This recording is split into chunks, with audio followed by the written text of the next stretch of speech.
एक भक्त बाजार गया और उसने देखा कि कमल की सुंदर पुष्पों की माला बाजार में मिल रही है।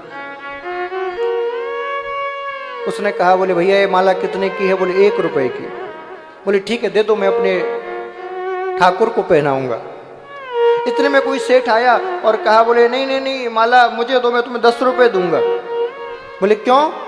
बोले मैं अपनी प्रेमिका से मिलने जा रहा हूं, उसको प्रदान करूंगा। अब वो भक्त सोचने लगा कि जब एक सामान्य से तन के लिए ये 1 रुपए के 10 रुपए दे सकता है तो मैं अपने परमेश्वर के लिए क्या ना दे सकता।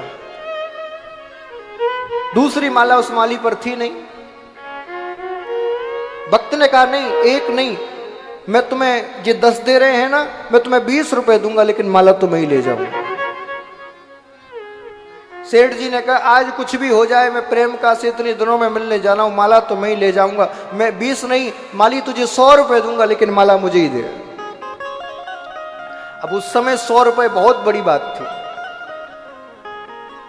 भक्त के पास इतना धन कहां होता है साहब। आंखों में आंसू भर आए और माली से हाथ जोड़कर कहा, बोले माली मैं अपना घर, अपनी जमीन, अपनी जायदाद, अपनी सारी दौलत तुझे प्रदान करता हूं, लेकिन ये माला मुझे दे।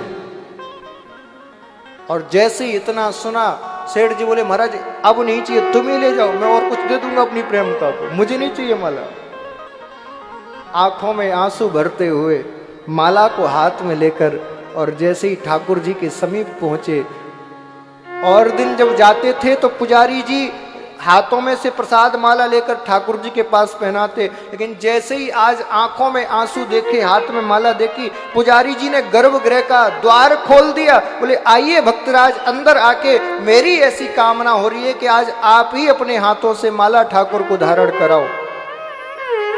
और जैसे ही भक्तराज आज माला ठाकुर को धारण कराने गए हैं, जैसे ही भगवान की गले में माला पहनाई, माला पहनाती भगवान की गर्दन झुक गई और भगवान का मुकुट गिरकर उस भक्तराज के चरणों में जा गिरा।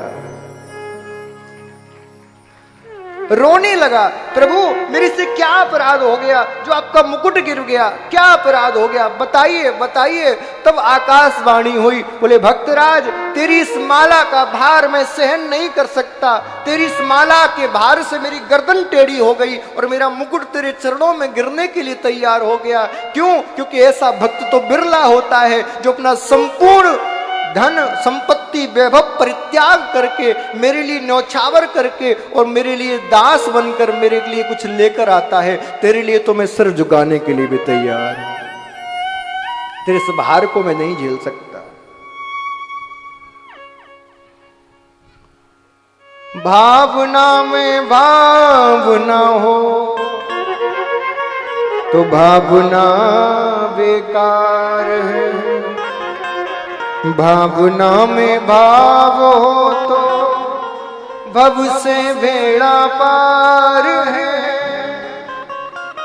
इसीलिए भैया यदि आप सुखदेव जी द्वारा बताए गए नियमों का पालन नहीं कर सको, आसन को नहीं जीत सको, इंद्रियों को नहीं जीत सको, संगत को नहीं जीत सको, तो भैया कम से कम भावना ही मन में ले आइए। तो जब भावना मन में ले आओगे तो भगवान वैसे ही आपकी समस्त कामनाओं को पूरा कर देंगे। सब्सक्राइब करें हमारे YouTube चैनल साधना गोल्ड को और पाएं वीडियो सबसे पहले। और हाँ, बेल आइकन दबाना ना भूलें।